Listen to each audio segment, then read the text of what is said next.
Welcome to the fourth video of 1.3. We're going to keep going with our equivalent rational numbers.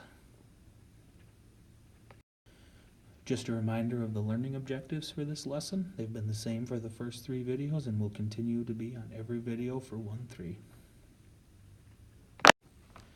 To start off today, we're going to start by describing real-world portion or measurement situations by comparing and ordering fractions with and without approximation. So with common measurement units such as feet, cups, inches, and ounces, we often use fractions to describe more precise measurements in relation to other measurements. So our first example, we've got a long jump contest. We've got Peter, who jumped 5 3/8 feet. We have Sharon, who jumped 6 3/5 feet. And we've got Juan, who jumped 6 2/7 feet. Now we're going to put their jump distances in order from greatest to least. So if we look here, you should notice that out of the three, only one of them is in 5 feet. The other two are both in the 6s, and 6 feet is greater than 5 feet. So as we're listing them off here, that 5 3/8 is going to be the least. So now it comes between 6 2/7 and 6 3/5. Okay, so the whole numbers are the same, so that's not going to give us anything. If we look at the fractions and we compare each one of them to a half, 2/7 is less than a half because half of 7 is 3 1/2, and 2 is less than 3 1/2, so 2/7 is less than a half.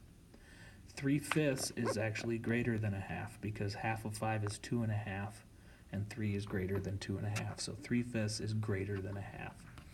So this right here tells us that 6 3/5 is actually our biggest number, followed by 6 2/7. Okay, so here's our order from greatest to least. We got our 6 3/5, 6 2/7, 5 3/8. The next thing we're going to do is we're going to write fraction and mixed numbers as decimals, terminating ones. Okay, now that you've mastered fractions and their corresponding operations, it's time to discover how they relate to decimals. Now we know that both fractions and decimals are related because they are both ways of describing numbers that are part of a whole. Okay, so basically a fraction is simply another way of describing what a decimal describes. They both represent parts of a whole and both can show the same part using different formats. The fraction shows us the part using the fraction bar comparing part to whole, and the decimal shows us the part using place value. To start off, we'll see how fractions can be converted into decimals, then after that, how decimals can be converted into fractions. So how do we convert fractions into decimals and vice versa? To start out with, we're going to convert fractions to decimals. Okay, and to do that, we are going to turn it into a division problem.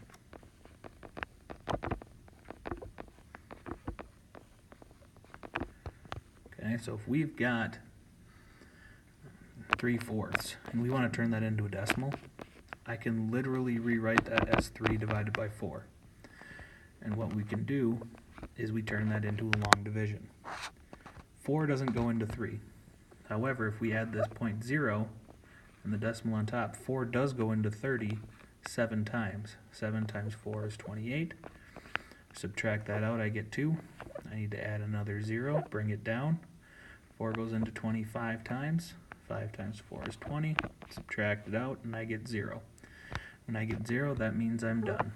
So 3 divided by 4 is the same as 0.75. So that's how we would convert fractions into decimals, by doing long division. Go ahead and give this one a try. Convert 1/4 into a decimal. So pause the video, do your work, then hit play, and see how you do.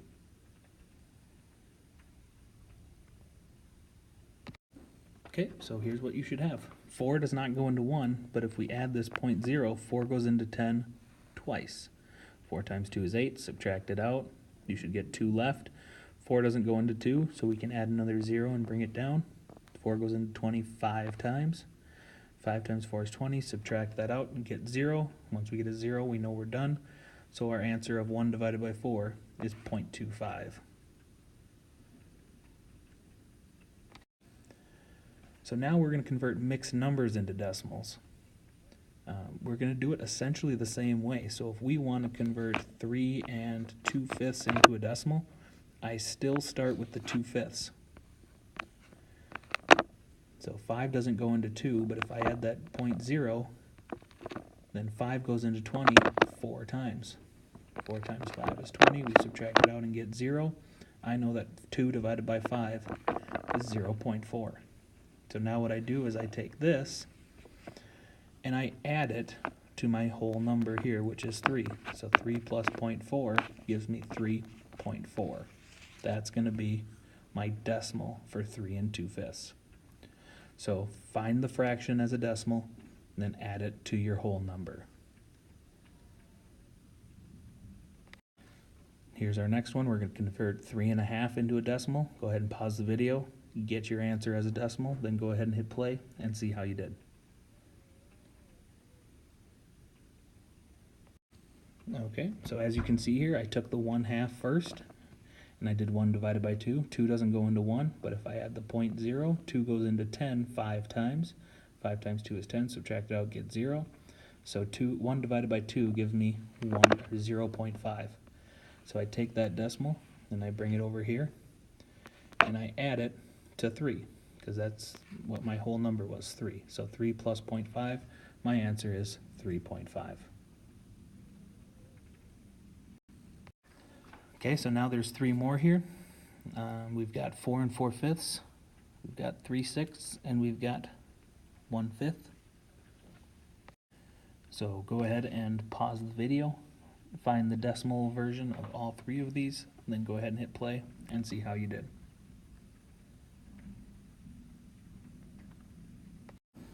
As you can see here on the first one, we've got 4 4/5. The 4/5 turns into 0.8. 0.8 plus 4 gives me 4.8. For 3/6, 6 divided by 3, I get 0.5. And finally 1/5, 1 divided by 5, I get 0.2. Okay, so the next thing we're going to do is we're going to write fractions and mixed numbers as repeating decimals. So now we've gotten the hang of converting fractions to decimals. So far we've been working with what we would call terminating decimals, or decimals that have an end, like 0.75 or 0.5. One reason that we use fractions instead of decimals is because some decimals are repeating decimals, or decimals that go on forever and ever, and that's what we're going to work with next.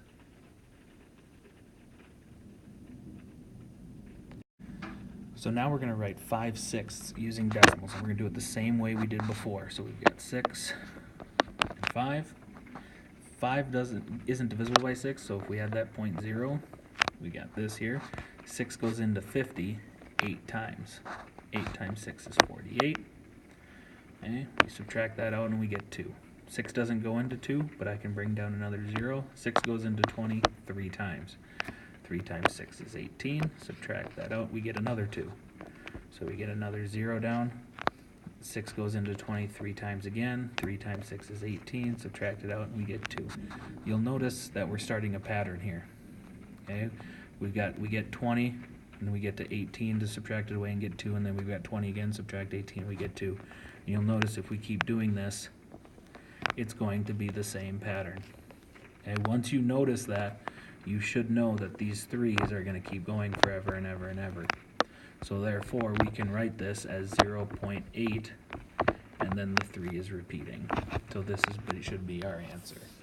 So again, we're looking for that pattern of the same number here and subtracting the same number away. So 20 subtract 18, 20 subtract 18.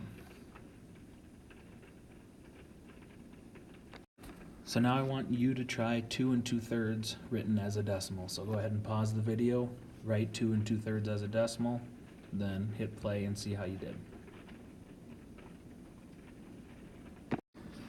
Okay, so we start out just the way we always do. We take the 2/3 and we turn it into a decimal.